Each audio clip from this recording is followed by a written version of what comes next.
Ձեզ ուզում եմ նախ հարցնեմ եկեղեցու հետ կապված, իշխանությունը պարբերաբար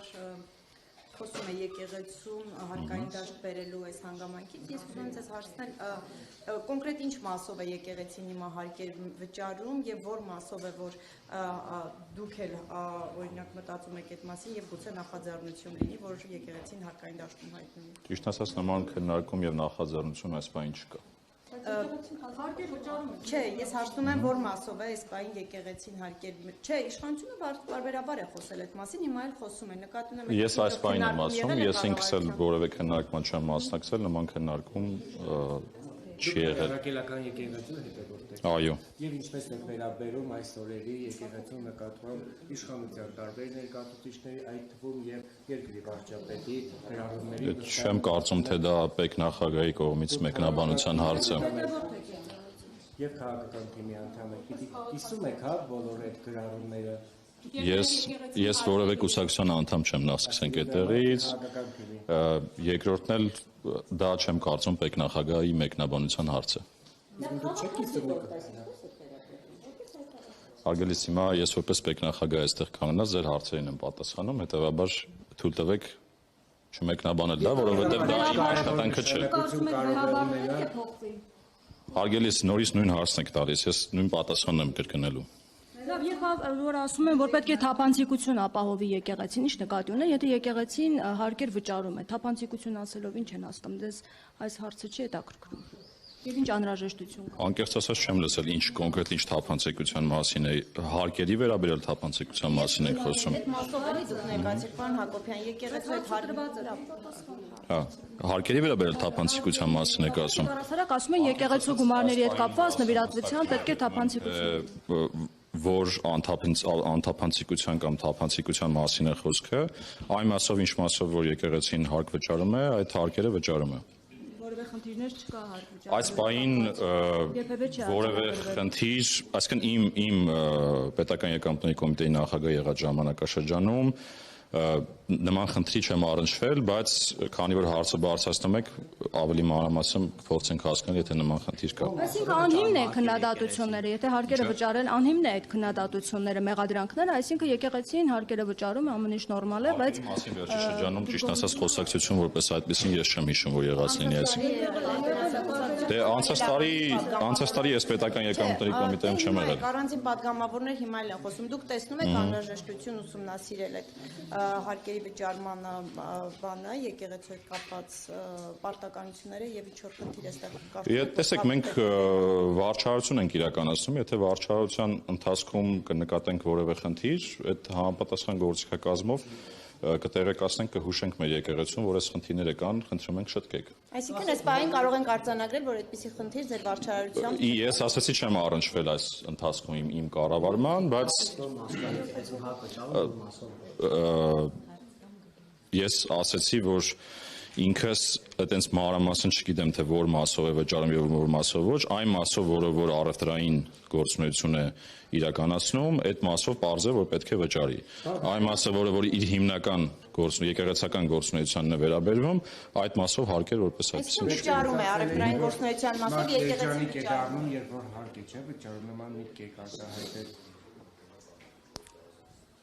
Ես ասել եմ, որ հարկերը պետք է վճարենք, որպեսզի կարողանանք լիարժեք երջանիկ դառնալ։ Պարոն Հակոբյան, Դրանում է կայանում, հա, քաղաքացիների երջանկությունը։ Իսկ երջանկությունը ինչպես եք սահմանում դուք։ Երջանկությունը օրինակ ոչ բարձր հարկեր, օրինակ ինչպես մտավ շրջանառության, հաստատ դա չի երջանկացել։ Դուք տանում եք նյութական դաշտ, ես ավելի հայեցողական հարց եմ բարձրացնում, ես ասում եմ, չէ, դա դուք եք նյութական աշխարհում ապրում եւ անկեղծ ասած խորհուրդ կտամ հոգեվոր կյանքով էլ ապրել ձեզ։ Ես հիմա պարզ է, ես հարկ վճարելու մասին երբ խոսում եմ, տեսեք, ես ասում եմ հարկ վճարելը դա պետք է սկսենք դիտել որպես ներդրում մեր կողմից։ Ներդրում մեր մեծ ընտանիքի բյուջե, մեծ ընտանիքի բյուջե ասելով ինչ է, այսինքն օրինակ ես ձեզ բոլորիդ վերաբերում եմ իմ ընտանիքի անդամ։ Եթե ես ձեզ բոլորիդ վերաբերում եմ ընտանիքի անդամ, յուրաքանչյուրս իր ներդրում պետք է ունենա այդ ընտանիքում, որպեսզի կարողանանք ընդհանուր շահերից բխող գործողություններ անել։ Տարբեր բաներ վարչապետն էլ էս վերջի ելույթի ժամանակ նշեց. կրթություն, առողջապահություն, ճանապարհներ, անվտանգություն, բազմաթիվ բաներ, առանց որոնց երջանկություն ունենալը անհնար է։ Տեսեք, դուք հիմա ինձ վճարում եք, տեսեք, կա տարբերություն, ճիշտ է։ Եք ստանում եւ հարկվում եք նույն հարկային օրենսգրքով ինչ որ մեկ, որոնք ովքեր ստանում են օրինակ ավելի ցածր աշխատավարձ, հետեւաբար այդ հավասար ընտանիքի մոդելը չի բաղկացնում։ Տեսեք, հետաքրքիր հարց եք տալիս, բարձր աշխատավարձի մասին չքննարկենք, թե ով ումից ինչքան շատ է ստանում, յուրաքանչյուր մարդ իր բարձր աշխատավարձի իմ աշխատավարձերը ճիշտ ասած հրապարակված են։ Հայտարարագրում հրապարակված են, կարող եք հանգիստ տեսնել։ Ամսական 1.7 միլիոնի շրջանակներում։ Չէ, տեսեք, դրանք ամեն ինչ հերթով, դրանք ամբողջը հրապարակված են, իսկ ինչ վերաբերում է հարկին, լսեք, հարցը տալիս եք, լսեք, որպեսզի պատասխանեմ։ Ինչ վերաբերում է հարկին, յուրաքանչյուրն էլ իր ստացած աշխատավարձի եւ եկամտին համեմատորեն պարզ է, որ ավելի շատ է վճարում։ Այսինքն, եթե օրինակ ձեր աշխատավարձը ավելի ցածր է կամ իմը կամ հակառակը, յուրաքանչյուրս էլ համապատասխան հարկերը վճարում ենք։ Ես ինքս միշտ վճարել եմ եւ շարունակում եմ նորմալ վճարել։ Այդտեղ խնդիր չկա։ Հիմա ինչ է տեղի ունենում, ներդրում ենք կատարում եւ այդ ներդրման արդյունքում ձևավորվում են հանրային բարիքներ, որոնց մասին նշեցի, առանց որոնց երջանիկ լինելը անհնար է։ Հիմա այս ընկալման մասին է խոսքը։ Ես չեմ ասում հարկ վճարելն է երջանկություն։ Ասեմ հարկի վճարման արդյունքում մենք հասնում ենք լիարժեք երջանկության ոչ թե մեր համար առաջին հերթին, այլ բոլորիս համար։ Բայց այդ դեպքում ինչպես է որ կառավարության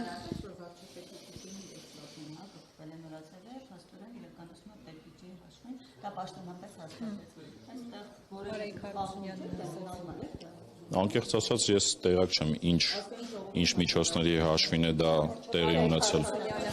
Մենք եկամուտներ ենք հավաքագրում կամ ապահովում ենք հարկ վճարողների կողմից մուտքը մեր պետական բյուջե, ծախսային ծրագրերով չենք զբաղվում։ Դրա համար տեղակ չեմ ինչ ծախսերի մասին է խոսքը։ կառավարության դիմաց հավաքված հետևոտ Մի րոպե հերթով։ դողությունները, որոնք Դուք մի քիչ առաջ հարց տվեցիք, հիմա լսենք գործընկերը չէ, հետո վերադառնանք ձեզ։ Որթեք ասեցիք եւ վստահաբար այցելում եք եկեղեցի։ Դուք երբ որ եկեղեցի եք գնում, եկեղեցին ձեզ համար ճուլայանոց է, որտեղ օրինակ տեսել եք կոշիկներ կամ կառավատ վարչապետի բառապաշարով ասած։ Ես այնտեղ որտեղ որ այցելել եմ, չեմ տեսել անձամբ, եթե նման արտահայտություններ են եղել, ենթադրաբար ինչ որ տեղերում ինչ որ բաներ են նկատվել, դրա համար է այդ արտահայտությունները եղել, բայց ելի եմ ասում, դա իմ մեկնաբանության հարցը չի։ Արչև իսկ հավաքված քաղաքացիները առևտրով զբաղվող տնտեսվարողները նրանք դժգոհություններ ունեն, ասում են, որ հարկերի բարձրացումը դժվարացրել իրենց կյանքը։ Այս դեպքում այս խնդիրներն ինչպես է լուծվելու, որովհետև փոքր եւ միջին ձեռնարկատերերը ասում են, որ շուտով փակվելու է մեր տնտեսությունը։ Ենթադրում շրջանառության հարկի փոփոխությունների մասին եք խոսում։ Այո, տևական ակցիաներ տեղի ունեցան, ես ինքս անձամբ բոլորի հետ էլ հանդիպել եմ, տարբեր ակցիաների ներկայացուցիչների հետ հանդիպել ենք, բացատրել ենք, ավելին ասեմ, տեսեք ինչն է հիմնական խնդիրը։ Հիմնական խնդիրը նա է, որ մարդիկ անհանգստանում են փաստաթղթավորել իրենց վաճառքները եւ իրենց ձեռքբերումները եւ ավելի շատ նախընտրում են մնալ ստվերում եւ ավելի մեծ եկամուտներ ստանալ այլ հավասար պայմաններում։ Հիմա մենք ինչ արեցինք, կառավարությունը ընդառաջ քայլ արեց, ասեց, քանի որ դուք անհանգստություն ունեք հարմարվելու նոր մոտեցումներին, Հագրելու մասին եք խոսում, իրենք ասում են, որ խնդիրներ է դա ստեղծում եւ Այո, հիմա դա իրականում վաղուց է դա հայտարարված, ասենք տարի, եթե ոչ 2 տարի այդ հարցերը քննարկվել են եւ ընդամենը հունվարի 1-ից ներդրվել է։ Հիմա ինչ արեց կառավարությունը, կառավարությունը ասեց, լավ, ընդառաջ գնաց 6 ամիս աջակցության ծրագիր ներդրեցինք, որից օգտվելով հարկ վճարողները շրջանառության այդ ժամանակաշրջանի համար կարող էին իրենց հարկային պարտավորությունները նույն մակարդակում պահել, մինչև իրենք կհարմարվեն այդ փաստաթղթավորման ու նոր հաշվառման ռեժիմին։ Հիմա, երբ որ նայում ենք օրինակ առաջի երամսյակում, անկեղծ ասած քիչ են դիմորդները,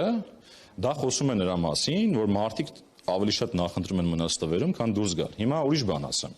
Ես ինքս բաց եմ եղել, թափանցիկ եմ եղել, նույնիսկ էլեկտրոնային իմ հասցեն հրապարակել եմ, ասել եմ հարգելի քաղաքացիներ, բոլորդ կարող եք գրել ինձ։ Տեսնենք ինչն է խնդիրը։ Մենք բախվել ենք մի քանի օրինակների հետ, երբ որ քաղաքացին օրինակ այդ շրջանառության հարկ վճարողը այդ հաշվեկները ներկայացնում է, երբ որ մենք այդ թվերի հիման վրա նայում ենք, թե ինչ է իրականում տեղի ունենում, շատերը ուղղակի չեն հասկանում, որ օրինակ այս նույն համակարգի պայմաններում իրենց հարկը կարող է նույնիսկ նվազել։ Իսկ բարձրացումների դեպքում էլ շատ չնչին բարձրացումներ են։ Հետևաբար խոսել նրա մասին, որ հարկերը բարձրացել են, կարծեմ տեղին չէ։ Այստեղ ուղղակի նոր փաստաթղթավորման, գույքագրման ռեժիմի հարմարվելու հարց է, որը կարծում եմ բոլորս ենք ուզում։ Մենք չենք ուզում, որ ստվերում մնան գործակները։ Իսկ ստվերում մնալու դեպքում խոշորներն են տեղավորվում այդտեղ, մարդիկ են անդադ մնում այդ փոքր չափի գործունեության մեջ եւ իրենք հնարավորություն չեն ունենում աճելու եւ իրենց այդ ասած ներդրումը կատարելու մեր պետական միջոցով։ Անկեղծ ասած, զբաղվողներն էին այդ դժգոհությունը հայտնել։ դե տեսեք, մենք ներողություն 3-4 տարվա հակոստն ինչպես պետք է գույքագրենք, ինչպես են պատկերացնում։ Մենք դա մենք ձևերնել ենք, նույնիսկ ձևերնել ենք մշակել, հրապարակել ենք, բոլորին ծանուցել ենք էլեկտրոնային, բոլորի հետ անհատական աշխատանք ենք տանում, բողոքներ կան, բողոքներին պատասխանում ենք, բայց ամենահետաքրքիր բանը լսեք, այդ բողոքներից հետո, երբ որ նայում ենք վիճակագրությունը, զուտ առումով շրջանառության հարկի համակարգում տնտեսվարների քանակը աճել է։ Հետևաբար այդ խոսակցություններն էլ են ավելի շատ նորից էլի ասեմ իմ ասած տրամաբանության մեջ, որ իրանք պետք է կարողանան հարմարվել այս նոր ռեժիմին հաստատարարման։ Պարոն Հակոբյան, նախկինում այս իշխանությունները ասում էին, ներկայացուցիչները ասում էին, որ հայտնի օլիգարխները կարակ են ներմուծում զուգարանի թղթի անվան տակ։ Հիմա նման մախինացիաներ արվում են, թե չեն արվում։ Կոնկրետ նմանատիպ իրավիճակի ես ինքս չեմ հանդիպել։ Իհարկե կան տնտեսվարող սուբյեկտներ, որոնք փորձում են այլ ապրանքների անվան տակ գրանցումներ անել, բայց դա էլ ունենք գործիքակազմ։ Մենք ունենք մաքսային վերահսկողության գործիքակազմեր, այդ թվում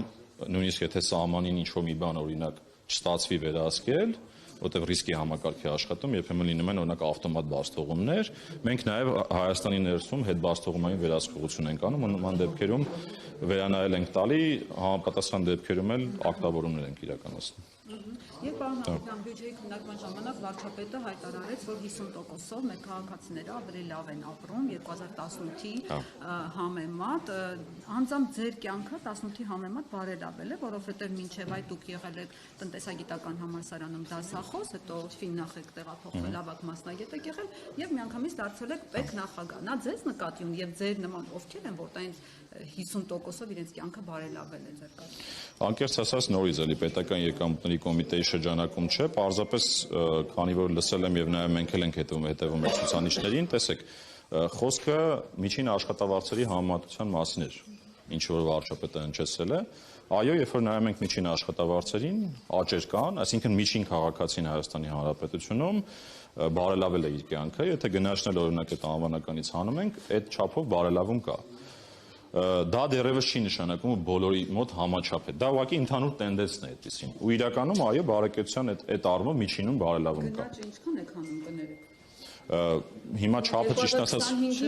չափը չեմ հիշում։ 7-4%, մրգերը թանկացել են 13-4%, բանջարեղենը 29%։ Դե մի քանի տարվա մասին է խոսքը։ Հիմա մի քանի տարվա մասին է։ Այդ ինչ որ հնչեցել է վարչապետը գները հանած նաև հնչեցել է թե ինչքան է բարելավում միջին քաղաքացու կյանքը։ Պարոն Հակոբյան, հարցնես։ Ես գնաճ կա սննդի առաջնային սննդի շուկայում օրինակ միջին որակի ձեթը թանկացել է 120-ից 150 դրամով եւ դա Հայաստանի քաղաքացիների համար լրջագույն խնդիր է ավել վճարել։ Դուք ինչպես եք տեսնում այս խնդրի լուծումը ինչպես։ Ճիշտ ասած դա պետական եկամուտների կոմիտեի աշխատանքի տիրույթում չէ, կարծում ավելի ճիշտ կլինի այդ հարցը ուղղեք գնաճի հետ աշխատող կառույցին, որը կենտրոնական բանկն է։ Պարոն Հակոբյան, Հայաստանը Ադրբեջանի հետ ապաշրջափակման հարցով բանակցություններ է վարում, տարբեր առաջարկներ է ուղարկում ադրբեջանական կողմին, այդ մասին վարչապետն է հայտարարում, որ առաջարկները տարբերաբար առաջարկում են։ Հիմա ես ուզում եմ ձեզ հարցնել, քանի որ այստեղ շատ քննարկումներ, ինչ որ խնդիրների մասին բարձրաձայնումներ կան, ուզում եմ հասկանալ Հայաստանը այն ռեժիմը, որ առաջարկում է Ադրբեջանին, նախ ձեր կառույցը վստահաբար այս քննարկումներում կամ այս առաջարկներին նաև որպես մարմին, որը հետո խնդրին առնչվելու է, տեղյակ է, ինչ կոնկրետ մեխանիզմ է առաջարկվում Ադրբեջանին իրենց տարածքից Հայաստանով իրենց մյուս տարածք անցնելու համար։ Խոսքը այստեղ հենց գնացքների մասին է, որովհետև այս փուլում հենց գնացքների մասով են առաջարկները, այսինքն երկաթգծի շահագործման մասին է։ Ճիշտ ասած, այն ինչը հրապարակման ենթակա է, կարծում եմ եւ վարչապետը եւ Աշտանքային խմբի ղեկավար համապատասխան փոխվարչապետը հրապարակում է։ Ես ընդհանրապես տարբեր առիթներով եղել է դրա մասին խոսել ենք, այդ թվում նաև բարբերաբար ինձ հարց են տալիս Թուրքիայի սահմանի բացման հետ կապված։ Մենք մեր խնդիրը մաքսային վերահսկողությունը կազմակերպելն է ցանկացած սցենարի դեպքում։ Այդտեղ խոսում ենք օրինակ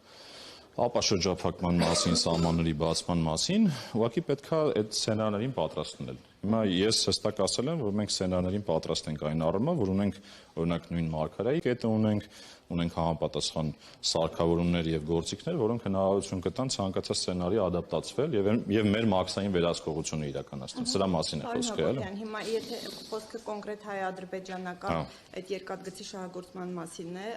եթե այստեղ օրինակ կողմերը հասնեն քաղաքական համաձայնության եւ արդեն երկաթգիծը գործի, մաքսային վերահսկողության հնարավորություն ՊԿ ունենալու է, այսինքն այդ գնացքները, որոնք անցնելու են Հայաստանի տարածքով, ամբողջությամբ այդ բեռների մասին, պարունակության մասին ինֆորմացիան դուք ունենալու եք եւ խնդրի դեպքում ունենալու եք նաեւ լծակ այն ստուգելու։ Այսինքն այդտեղ ոչ մի տեսեք, ցանկացած հարց, որ քննարկվում է եւ խոսում ենք Հայաստանի սահմանի հատման մասին, այո, այդտեղ կա մաքսային վերահսկողության հարց եւ միշտ մաքսային վերահսկողության հարցը լինում է օրակարգային հարցերից մեկը, թե ինչպես է կազմակերպվելու։ Այդ տեսանկյունից ես ասացի, սցենարներին պատրաստ ենք, իսկ կոնկրետ այդ խոսակցությանը ես տեղակ չեմ։ Իսկ այդ դեպքում, երբ որ քաղաքական պաշտոնյաների պատասխանատուների կողմից խոսվում է դյուրացված անցում կազմակերպելու պատրաստակամության մասին, այստեղ ինչ է առաջարկվում Ադրբեջանին, որ օրինակ չի առաջարկվում մյուս անցումների դեպքում, ինչով է տարբերվելու սա, այդ դյուրացումը ինչ է նշանակում, կբացատրեք։ Ես նշեցի, տեսեք, կան տարբեր քննարկումներ, որոնց արդյունքները ինստիտուցիոնալ ձևով հրապարակվում են համապատասխան Աշտանքային խմբի ղեկավարության կողմից։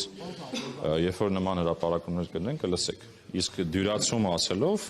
եթե ընդհանրապես, տեսեք, եթե որպես որն է դրա պրակտիկան, հիմա էլ մենք կյանքում ունենք, ասենք մենք մեր կյանքում ունենք ռիսկերի համակարգ, որտեղ ավտոմատ կերպով ինչ որ ցուցիչներ ուսումնասիրելով մեր համակարգը ինչ որ ապրանքներ ուղարկում է կանաչ ուղի, ինչ որ ապրանքներ դեղին ուղի, ինչ որ ապրանքներ կարմիր ուղի։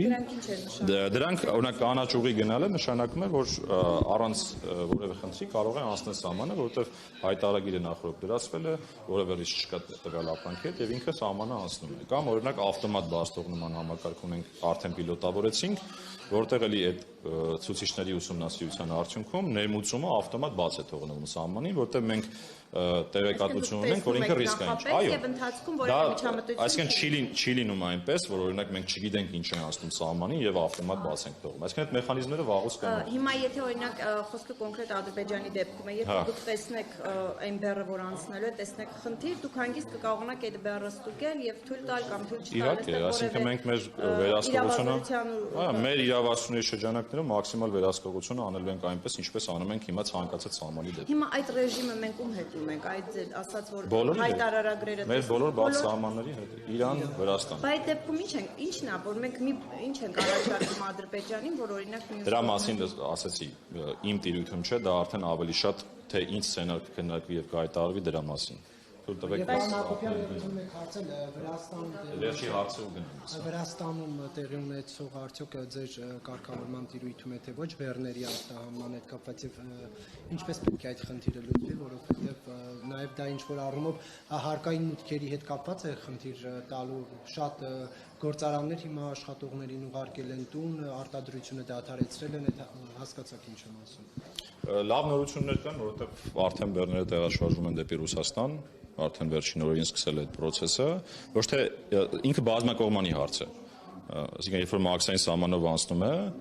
ինչ որ տերմինալով վերահսկողություն են իրականացնում եւ եթե ինչ որ ապրանքի մեջ փորձակնություն անելու կարիք կա, հիմա փորձակնության մասին, այսինքն Վրաստանի մեր գործընկերները փորձակնություն են իրականացնում եւ այդ փորձակնության արդյունքներով հասկանում են ինչ անեն, բայց լավ նորությունը նա է, որ արդեն հոսք կա։ Այսինքն ինքը ոչ թե Պեկի տիրույթի հարց է որպես այդպեսին, այլ Պեկին առնչվում է այնքանով, որ ինքը սահմաններ է հատում եւ մաքսային վերահսկողության շրջանակներով է անցնում։ Բայց եթե Վրաստանի տարածքում չի իրացվել օրինակ այդ կոնյակը, ինչ կարիք կա ուսումնասիրել։ Ընդհանրապես տեսեք, սովորաբար տարանցիկ ռեժիմների դեպքում համեմատաբար մեղմ են լինում։ Ժամանակ առ ժամանակ տվյալ երկիրը իր հայեցողությամբ որոշում է ինչ որ փորձակնություններ անել։ Հիմա այս պահին այդ իրավիճակում ենք։ Շնորհակալություն։